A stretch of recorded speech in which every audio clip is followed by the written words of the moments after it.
সঙ্গে কিভাবে পরিচয়? টিকটকে। হ্যাঁ? টিকটকে। সুবা ও মুমিন দুজনই টিকটকার। সামাজিক যোগাযোগ মাধ্যমে এই যুগে তাদের পরিচয় হয়েছিল ভিডিওর মাধ্যমে। প্রথমে লাইক, কমেন্ট, এরপর চ্যাট, তারপর ভিডিও কলে কথা বলা। সব মিলিয়ে খুব দ্রুতই গড়ে ওঠে এক গভীর সম্পর্ক।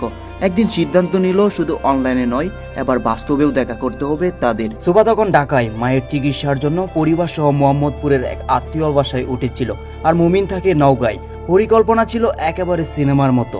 একদিন সন্ধ্যায় মোহাম্মদপুরের কৃষি মার্কেটের সামনে দেখা হয় তাদের। প্রথম দেখাতেই প্রেম আরো গভীর হয়, আর সেই মুহূর্তেই তারা সিদ্ধান্ত নিয়ে নেই, চলো বাসে করে নওগাঁ চলে যাই।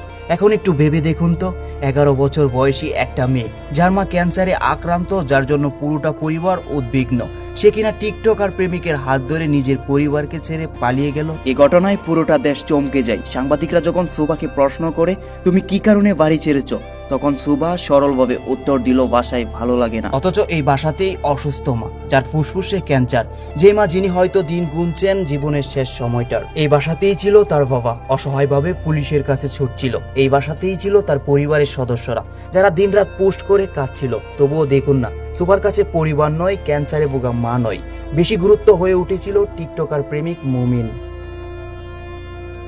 সামাজিক মাধ্যমে যখন লক্ষ লক্ষ মানুষ বলছিল সুবাকে খুঁজতে হবে, সুবাকে খুঁজতে হবে, যখন সবাই দুশ্চিন্তায় ঘুমাতে পারেননি, যখন অনেকেই ধরে নিয়েছিলেন মেয়েটিকে হয়তো অপহরণ করা হয়েছে, অথচ তার সাথে খারাপ কিছু ঘটেছে, তখন সেই সুবা ঘুরছে নওগাঁর প্রেমিকের হাত ধরে। সোশ্যাল মিডিয়ার অতিরিক্ত আসক্তি, অপরিণত বয়সে ভালো মন্দ না বোঝার ক্ষমতা, আর কিশোর বয়সে মোহর কতটা ভয়ঙ্কর হতে পারে, সুবার ঘটনা সেটা আমাদের চোখে আঙ্গুল দিয়ে বুঝিয়ে দিল। সচেতন হন, সতর্ক হন, সন্তানের প্রতি নজর রাখুন, কারণ আজকের এই টিকটকের প্রেম হয়তো আগামীকাল বড় কোনো বিপদ ডেকে আনতে পারে।